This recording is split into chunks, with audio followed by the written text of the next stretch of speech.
పిల్లలు స్కూల్ నుంచి రాగానే ఏదో ఒక స్నాక్స్ కావాలంటారు కదండి.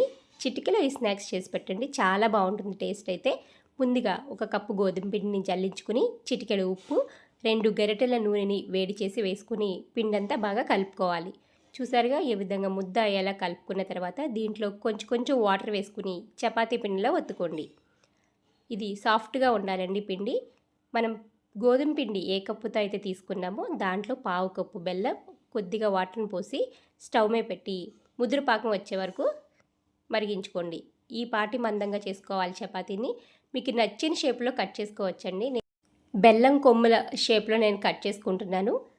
చూసారుగా ఇలా మందంగా ఉండాలండి. ఇప్పుడు దీన్ని బాగా మరిగించిన నూనె కాకుండా కొంచెం గోరువెచ్చని నూనెలో వేసుకుని ఒక 2 మినిట్స్ ఆగిన తర్వాత హై ఫ్లేమ్ పెట్టుకుని గోల్డెన్ కలర్ వచ్చే వరకు వేయించి పక్కన పెట్టుకోండి.